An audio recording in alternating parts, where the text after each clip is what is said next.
Hello friends, I welcome you all to my YouTube channel. पिछले कल JKSSB ने junior assistant का exam जो था वो कंडक्ट किया। उसमें मैथ्स की सेक्शन आ रखी थी और कुछ क्वेश्चंस बेहतरीन लेवल के एग्ज़ाम में देखे गए थे। तो आज की इस वीडियो में मैं पिछले कल जो एग्ज़ाम कंडक्ट हुआ है JKSSB द्वारा जूनियर असिस्टेंट का, उसमें 10 क्वेश्चन जो मैथ्स के आए थे, आज हम इस वीडियो में वो डिस्कस करेंगे। तो आइए बिना किसी देरी के अपनी वीडियो जो है वो स्टार्ट करते हैं। ये सारा पेपर आपके सामने है, बट जो हम डिस्कस करेंगे वो रहेगी सिर्फ मैथ्स की सेक्शन। ओके, तो मैथ्स की सेक्शन जो है क्वेश्चन नंबर 41 से है जो वो स्टार्ट है। तो क्वेश्चन 41 से अपनी वीडियो जो है वो स्टार्ट करते हैं। ठीक है, ये एग्ज़ाम जो था वो कंडक्ट किया गया था 19 अप्रैल 2026 को। ठीक है, और वीडियो स्टार्ट करने से पहले कुछ ज़रूरी सूचना मैं आपको बता दूं। क्वेश्चन तो हम डिस्कस करेंगे ही।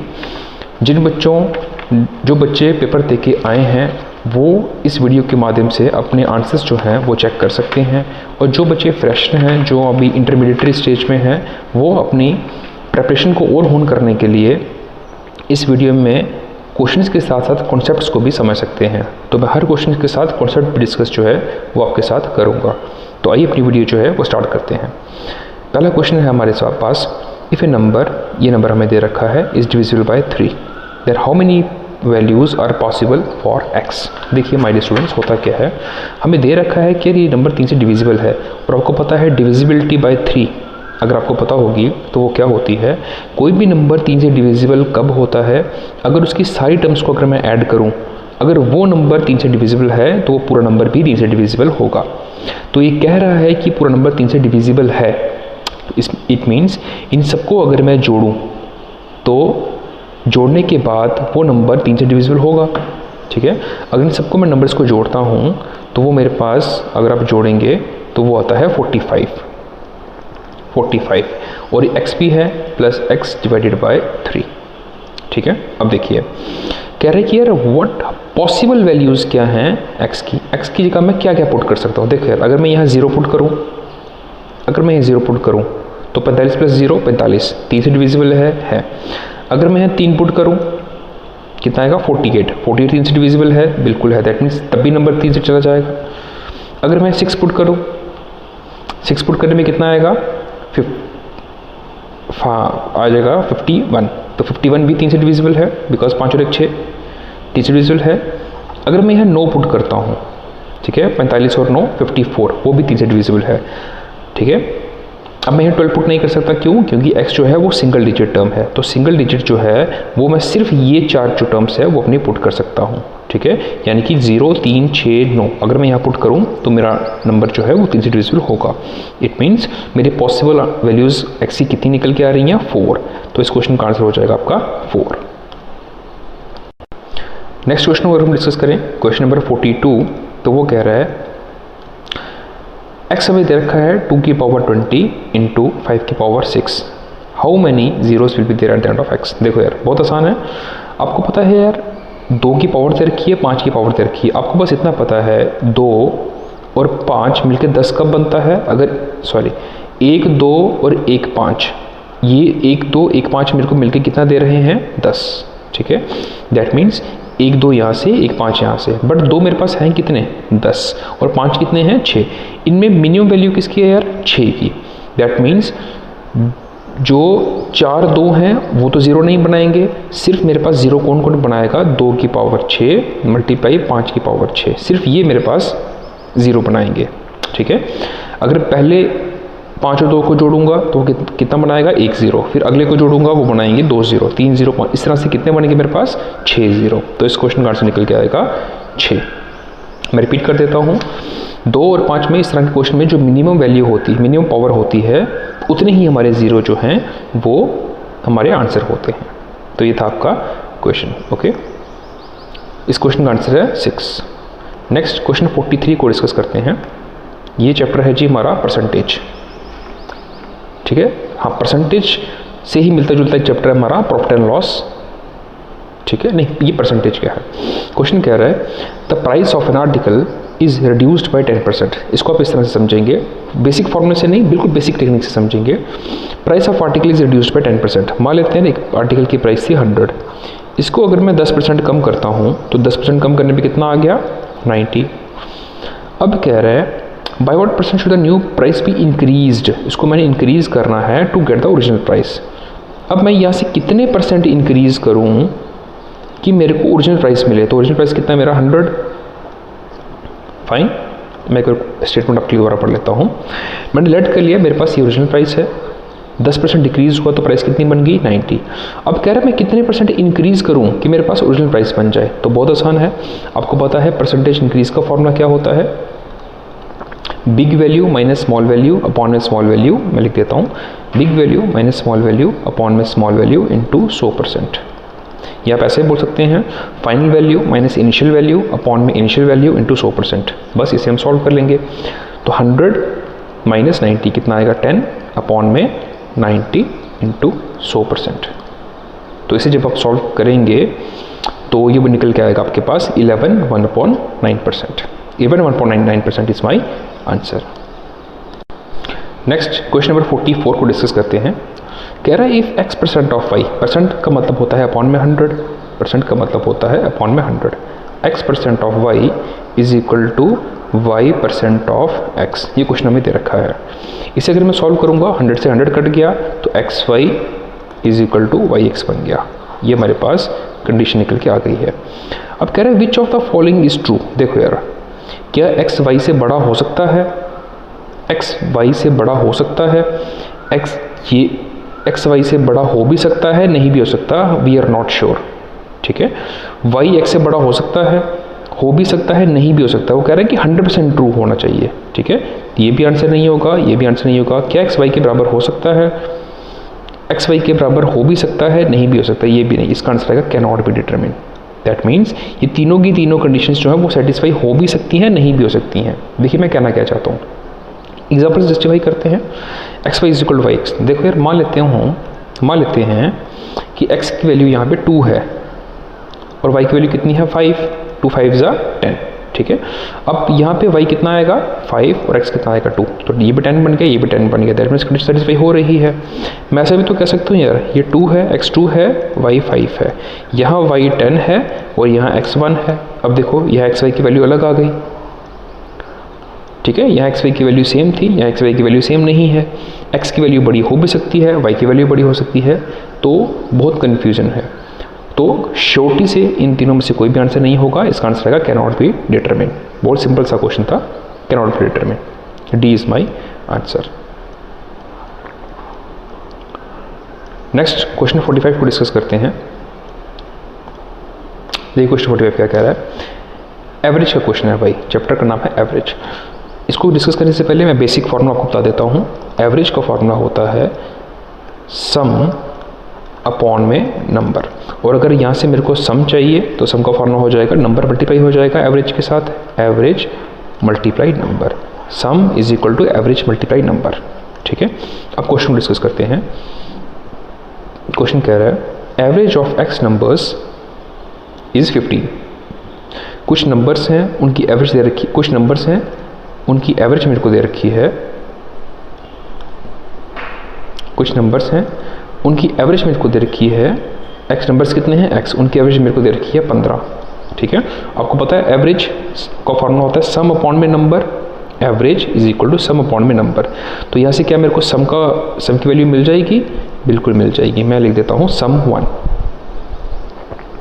सम की वैल्यू कितनी आ गई 15x। ठीक है, नेक्स्ट कह रहा है average of y numbers. Again कुछ नंबर्स हैं, इनको मैंने जोड़ा, जैसे यहाँ पे जोड़ा था, सबको जोड़ा था, सम कितना आया था नेक्स्ट। कुछ नंबर्स हैं, वो कितने नंबर्स हैं y, उनकी एवरेज कितनी है 20। तो क्या यहाँ से मेरे को सम मिल जाएगा 20y, यानी कि मैं लिख देता हूँ सम 2 आ गया मेरे पास 20y। ठीक है, ये अलग है, ये अलग है। अब कह रहे हैं this average of all x plus y numbers. Again कुछ नंबर्स हैं और नंबर्स कितने हैं x प्लस वाई, इनको जोड़ने पे एवरेज कितनी आ रही है 18। तो ये कितना निकल जाएगा, सम 3 कितना आ जाएगा, सम 3 आ जाएगा जी हमारे पास कितना 18x प्लस वाई। ठीक है, या तो क्वेश्चन हमारा जो है वो हो चुका है भाई। ठीक है, अब हम इसको करेंगे सॉल्व। आपको पता है यार नंबर्स x हैं, ये नंबर्स x की बात हो रही है, नंबर्स y की बात हो रही है, और ये नंबर x प्लस वाई की बात हो रही है। अब होगा क्या, sum 1 plus sum 2 is equal to sum 3 के बराबर होगा। 1 प्लस सम 2, मैं लिख देता हूँ sum 1 plus sum 2 is equal to sum 3। ये x की बात हो रही है, ये y की बात हो रही है, ये x प्लस वाई की बात हो रही है। तो इन सबको हम यहाँ पे लिख लेते हैं। तो सम 1 मेरा क्या आ रहा था, वो आ रहा था 15x। सम 2 कितना आ रहा था 20y। और सम 3 कितना आ रहा था 18x प्लस वाई। बस यहाँ से हमारी रेशो निकल के आ जाएगी यार। इसको जब हम सॉल्व करेंगे ये बनेगा 15x plus 20y is equal to 18x plus 18y। इसको जब हम सॉल्व करेंगे 15 यहाँ पे जाएगा, 18 यहाँ पे आएगा, तो ये बनेगा 2y is equal to 3x। इसको जब हम सॉल्व करेंगे तो x रेशो y मेरी कितनी निकल के आएगी, 2 जो है वो 3 के नीचे, हाँ 2 जो है वो 3 के नीचे चला जाएगा। इसको मैं अगर और डिटेल से अगर आपको बताऊँ तो इस तरह से होगा, x अपॉन में y is equal to, y नीचे आ गया है, 2 अपॉन में 3, y यहाँ पे आ गया है, 3 यहाँ पे आ गया है। तो यानी कि x रेशो y कितना निकल के आ रहा है 2:3। तो इस क्वेश्चन का आंसर हमारा निकल के आ रहा है 2:3। आइए क्वेश्चन 46 को डिस्कस करते हैं। क्वेश्चन 46 जो है ये हमारा प्रॉफिट एंड लॉस चैप्टर है, वहाँ से लिया गया है। तो क्वेश्चन हमारा कह रहा है, if a discount 10% is given on market price of a book the publisher gains 20%। If a discount is given 15% the gain of publisher is, ठीक है। एक तो इसका फॉर्मूले वाली टेक्निक है, CP SP MP की रेशो लेते हैं, बट मैं आपको बेसिक टेक्निक से बताता हूँ, जिसको नहीं भी कुछ चैप्टर जिसने पढ़ा हुआ है वो भी इस क्वेश्चन को कर लेगा। तो देखो कैसे करना है इस क्वेश्चन को। 10% डिस्काउंट दिया गया है, तो डिस्काउंट किस पे दिया जाता है, मार्केट प्राइस पे। तो मैं लेट कर लेता है मेरी मार्केट प्राइस कितनी है 100 रुपये, यानी कि मेरा आर्टिकल 100 रुपये का है। इस पर डिस्काउंट दिया गया है 10%। तो अगर इस पर 10% डिस्काउंट दिया गया तो मेरा आर्टिकल बंद कितना पे गया, MP पे जब डिस्काउंट लगाते हैं तो SP निकलती है, ठीक है। तो 10% निकालेंगे तो कितना बन गया 90 रुपये, ठीक है। ऐसा करने पे पब्लिशर ने कितना कमाया 20%। अभी भी डिस्काउंट देने के बाद भी पब्लिशर जो था वो 20% कमा रहा था। तो मुझे निकालनी है यहाँ से SP दे रखी है, मुझे निकालनी है CP। तो बहुत आसान है यार। एक मेरे पास बेसिक फार्मूला इस चैप्टर का, ठीक है, वो फार्मूला आपको पता होगा, वो है profit percent is equal to SP minus CP upon में CP इंटू 100%। तो यहाँ पुट करो 20%, यहाँ पुट करो SP कितना 90 माइनस C को यहीं पर रहने दीजिए, इंटू 100% को यहीं पर रहने दीजिए। जब इस फॉर्मूले में SP की जगह 90 पुट करेंगे, प्रॉफिट परसेंट की जगह 20% पुट करेंगे, तो आपकी जो CP की वैल्यू है वो कितनी निकल के आएगी 95। तो वो आपकी आ जाएगी जी 75। आपकी CP जो है वो 75 निकल के आएगी, ठीक है। पुट करके देख लीजिएगा। अब कह रहा है if discount is increase to 15%, कहता है अब डिस्काउंट 10% नहीं दिया गया, अब डिस्काउंट कितना दिया गया 15%। अब मुझे एक बात बताओ यार, अगर डिस्काउंट 15% होगा तो 15% MP पे लगेगा, तो इनकी SP कितनी हो गई अब SP होगी आपकी 100 में से 15 गए, आ जाएगा जी आपका 85, ठीक है। हाँ, अब आपको निकालना है उसका गेन कितना है। तो बहुत आसान है यार, ये देखो SP इतना और CP तो CP इतनी ही है, CP 75 है, ठीक है। SP इतना, CP इतना, बस यहाँ से मुझे क्या निकालना है गेन परसेंट। तो बहुत आसान है। तो प्रॉफिट परसेंट का फॉर्मूला यहाँ मैं आपके लिए लगा देता हूँ। प्रॉफिट परसेंट का फॉर्मूला होता है SP माइनस CP। 85 में से 75 गया, आएगा 10 बटे में CP कितना 75 इंटू 100%। 25 3 का 75, 25 चौका 100, तो कितना आएगा 4 10 = 40% अपॉन में 3। तो इसको जब हम सॉल्व करेंगे 3 1 = 3, 3 3 = 9, ठीक है। 13 1/3%। 40/3 को जब आप डिवाइड करेंगे तो आएगा 13 1/3%। ऑप्शन में है, बिल्कुल है। तो इस क्वेश्चन का आंसर है 13 1/3% is my answer. Next question number 47 discuss करते हैं। ये चैप्टर इन्होंने परसेंटेज का बोल के डाला है, बट ये चैप्टर बेसिकली अलग चैप्टर बनता है। चैप्टर का नाम बनता है मिक्सचर्स एंड एलिगेशंस, ठीक है। तो इस चैप्टर को मैंने अभी अपने चैनल पे डिस्कस नहीं किया है, जल्दी ही मैं इस चैप्टर को डिस्कस अपने चैनल पे करूँगा। फिलहाल आप इस क्वेश्चन को समझ लीजिए, समझ आया वेल एंड गुड, नहीं आएगा तो मैं अपने चैप्टर इसको डिस्कस कर लूँगा। देखिए क्वेश्चन क्या कह रहा है, बढ़िया क्वेश्चन है। क्वेश्चन कह रहा है अ barrel contains a mixture of wine and water. Wine और वाटर की बात हो रही है भाई, ठीक है। एक बैरल है, उसमें किस रेशो में दिए गए हैं 3:1, ठीक है। How much fraction of the mixture must be drawn of and substituted by water so that the ratio wine और वाटर बिकम्स 1:1। 1:1 में हमने इनको लाना है, ठीक है। हमने इसको निकाल के इसमें क्या डालना है, प्योर वाटर डालना है। अगर वाटर डालना है तो ऑब्वियस है कि हमारी वाइन कितनी हो जाएगी 0, वाइन की रेशो हमारी कितनी हो जाएगी 0। ठीक है, तो यहाँ मैं आपके लिए लिख देता हूँ final ratio is equal to initial ratio into 1 minus x. मैं क्या बोल रहा हूँ ये मैं जब पूरा चैप्टर डिस्कस करूँगा उसमें मैं आपको बता दूँगा। ठीक है, फिलहाल आप इस क्वेश्चन को बस ऐसे ही समझ लीजिए। मुझे बताओ जब वाइन 0 हो जाएगी, यहाँ पे टोटल क्वांटिटी है कितनी, 3 और 1 4, यहाँ पे कितनी है 1 और 1 2। ठीक है, वाइन मेरे को 0 करनी है, वाइन की रेशो 0 करनी है, तो यहाँ पे वाइन की रेशो है कितनी 1/2, यानी कि वाइन की फाइनल रेशो कितनी है 1/2 is equal to initial ratio कितनी थी वाइन की 3/4। वाइन तो मेरे को निकालनी है, उसमें वाटर डालना है इंटू 1 माइनस एक्स। बस इसको हम सॉल्व कर लेंगे तो मेरे पास एक्स की वैल्यू आ जाएगी 1/2 3/4, 2 से 4 काट सकते हैं, 2 2 ज़ा 4, 2 ऊपर चला जाएगा 3 नीचे चला जाएगा, यानी कि 2/3 is equal to 1 minus x. यहाँ मेरे पास क्वेश्चन पहुँच गया है। अब यहाँ से अगर मैं एक्स निकालूंगा तो एक्स कितना निकल के आएगा 1 माइनस 2/3, 3 1 3 माइनस 2 1/3। एक्स कितना आ गया है 1/3। 1/3 इज माई आंसर, ऑप्शन में है, बिल्कुल है। मैं रिपीट कर देता हूँ, वाइन और वाटर की रेशो दे रखी है और फाइनल कह रहा है कि वाइन हमें निकालनी है, उसी प्रोपोर्शन में हमें क्या डालनी है, वाटर हमें डालना है। ठीक है, और wine drawn of and substitute by water, water डालना है, उसमें वाइन की रेशो हमें 0 करनी है। तो एक फॉर्मूला है, ठीक है, इससे मैंने अपना क्वेश्चन जो है वो सॉल्व किया है। एक बेसिक टेक्निक भी है, वो जब मैं चैप्टर डिस्कस करूँगा तब आपको डिस्कस करूँगा, अभी आपको मे भी वो समझना है जो नए बच्चे हैं। तो फाइनल रेशो आगे हमारी कितनी, सिर्फ वाइन की हमने बात की 1 टोटल कितना 2 is equal to initial ratio wine की कितनी 3 टोटल रेशो कितनी 4 इंटू 1 माइनस एक्स। तो यहाँ से एक्स की वैल्यू हमारी कितनी आ जाएगी 1/3। 1/3 is my answer. Next question number 48 है, ये तो बहुत आसान बेसिक सा क्वेश्चन है। चैप्टर है रेशो एंड प्रोपोर्शन। ठीक है, कह रहे हैं कि कंपाउंड रेशो निकालो A ratio B and C ratio D. तो बहुत आसान है, आपको पता है एंटीसीडेंट्स को हम मल्टीप्लाई कर लेते हैं, पहले वाले को पहले से, ये 2 हैं 3 होंगे 4 होंगे, पहले वाले को आपस में मल्टीप्लाई कर देना है, दूसरे वाले को दूसरे के साथ। तो ए सी रेशो बी डी, ये आपका आंसर होगा भाई, ए सी रेशो बी डी। ये तो बहुत आसान है। नेक्स्ट क्वेश्चन 49 को डिस्कस करते हैं। 49 कह रहा है 3 men A, B and C complete work in 10 days। ठीक है, इसको हम डिस्कस करना स्टार्ट करते हैं। कह रहा है हाँ, ए काम को ख़त्म करता है कितने दिन में 10 दिन में, बी काम को ख़त्म करता है कितने दिन में 12 दिन में, सी काम को ख़त्म करता है 15 दिन में। आपको पता है इस चैप्टर में वर्क हम लेट कर लेते हैं, तो हम वर्क लेट कर लेते हैं 60।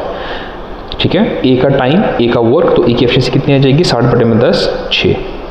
बी की एफिशिएंसी कितनी आ जाएगी 60/12 5। सी की एफिशिएंसी कितनी आ जाएगी 60/15 4।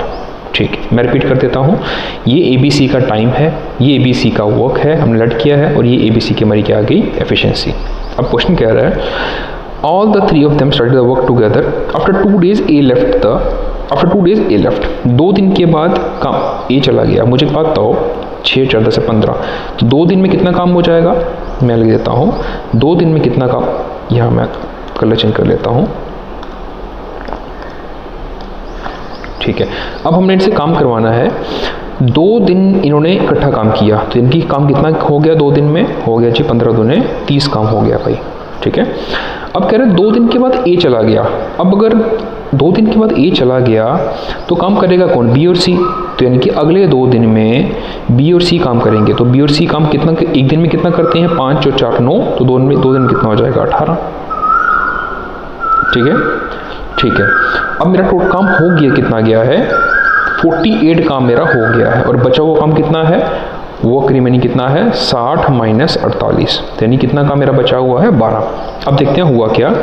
अगले 2 दिन के बाद सी भी चला गया भाई, यानी कि 4 दिन के बाद अब ए भी नहीं था और अब सी भी नहीं था, तो अब बचा कौन, सिर्फ बी। तो काम बचा कितना है 12। मैं कलर चेंज कर देता हूँ। अब काम मेरा बचा है भाई 12, उस काम को कौन करेगा, ओनली एंड ओनली कौन करेगा, बी करेगा। तो बी ये आ गया भाई। ठीक है, क्यों, क्योंकि ये वर्क है और ये एफिशिएंसी है, तो वर्क अपॉन एफिशिएंसी क्या होता है टाइम। इसको अगर मैं सॉल्व करूँगा 12/5 को मैं डिवाइड कर रहा हूँ, कितना आएगा 2/5। ठीक है, और मेरा काम खत्म हो जाएगा। अब क्वेश्चन मेरे को कह रहा है यार in how many more days work will be completed, कितने दिन में काम मेरा जो है वो खत्म। बेसिकली यहाँ मोर नहीं आना चाहिए, इन हाउ मेनी डेज आना चाहिए। क्वेश्चन की थोड़ी सी एरर है, बट चलो जैसा दिया होगा आपको वैसा ही अपना आंसर लगाना है। कितने दिन में काम खत्म होगा, तो बहुत आसान है भाई, 2 दिन ये वाले, 2 दिन ये वाले, कितने हो गए 4 दिन, 4 और 2 6, 6 2/5 ऑप्शन में है जी, बिल्कुल है 6 2/5। ये जो पहले की मार्किंग हो रखी है, मैंने नहीं सॉल्व कर रखा है, मैंने किसी बच्चे का पेपर मंगवाया है तो उसने ये मार्किंग कर रखी है, तो आप उसको निगलेक्ट करिएगा। Okay, 62.5 days is my answer. ये भाई अपनी मैथ सेक्शन का last question, question number 50। Again chapter हमारा time and work. A can complete work 15 days. A काम को ख़त्म करता है 15 दिन में, बी काम को ख़त्म करता है 25 डेज में। ठीक है, ये इनका क्या दे रखा है, टाइम। तो मैं इनका वर्क लेट करूँगा, इन दोनों का एलसीएम ले लीजिए। मैं लेट कर लेता हूँ, इनका एलसीएम कितना है 75। ठीक है, तो 75/15 कितना आ जाएगा 15, 5 7 5, 75/25 3। मैं रिपीट कर देता हूँ, ये इनके टाइम की बात हो रही है, ये मैंने इनका वर्क लेट किया है, और इनकी एफिशिएंसी की बात हो रही है। ठीक है, अब देखते हैं कंडीशन क्या कह रहा है। If this work together and B leave 7 days before completion. कहता है कि काम कुछ दिन चला और 7 दिन पहले कौन चला गया, बी ने काम को ख़त्म कर दिया। कितने दिन पहले, 7 दिन पहले। तो अगर मुझे ये बताओ 7 दिन पहले अगर बी चला गया होगा तो इन 7 दिन अकेले और अकेले किसने काम किया होगा, सिर्फ ए ने काम किया होगा। तो हम देख लेते हैं ए ने कितना काम किया है।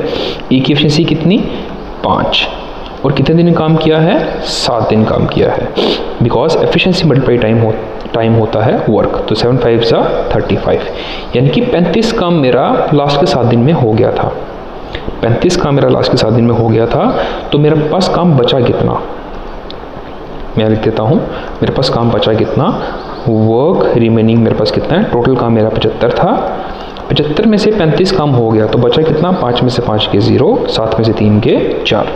अभी जो 40 काम है यार, ये दोनों ने इकट्ठे मिलकर किया होगा, ए और बी ने दोनों ने इकट्ठे मिलकर किया। ठीक है, काम इतना और दोनों की एफिशिएंसी कितनी, 5 और 3 8। ठीक है, तो यहाँ मैं लिख देता हूँ इस काम कितना 40। ठीक है, ये मेरा वर्क है। अब एफिशिएंसी हम दोनों की लेंगे, तो दोनों की एफिशिएंसी कितनी है, 5 और 3 8, और टाइम कितना निकल के आएगा, वर्क अपॉन में एफिशिएंसी होता है टाइम, तो वो निकल के आएगा 5 डेज। ठीक है, अब देखो मैं क्या कह रहा हूँ, मैं रिपीट कर देता हूँ। लास्ट के 7 दिन में 35 काम हो गया था। ठीक है, 35 काम किया किसने था, ए ने। ठीक है, और बचा काम कितना था, 75 - 35 कितना बचा 4। उस स्टार्टिंग के दिन में, स्टार्टिंग के जो दिन थे जिन्होंने ए और बी ने जिसमें इकट्ठा काम किया था, वो कितने दिन थे, 5 दिन। तो क्वेश्चन कह रहा है how many days the work will be completed. तो बहुत आसान है यार, देखो 5 दिन ये वाले और 7 दिन ये वाले, 7 दिन जिसमें ए ने इकट्ठे काम किया था। तो 7 और 5 12 डेज इज माई आंसर। तो ये थी भाई हमारी मैथ्स की सेक्शन जो JKSSB ने पिछले कल जूनियर असिस्टेंट के एग्ज़ाम में पूछी थी। कुछ 2 से 3 क्वेश्चन बच्चों को प्रॉब्लम उसमें हुई थी, बट ओवरऑल क्वेश्चन जो थे 7 से 8 क्वेश्चन एक नॉर्मल बच्चा भी कर सकता था। तो दिन ब दिन हम देख रहे हैं कि मैथ्स का लेवल बढ़ रहा है, तो आप बच्चे भी अपनी बढ़िया से प्रिपरेशन करिए। तो आज के लिए इतना ही रखते हैं, मिलेंगे नेक्स्ट वीडियो में। अपना ध्यान रखिए। जय हिंद, जय भारत।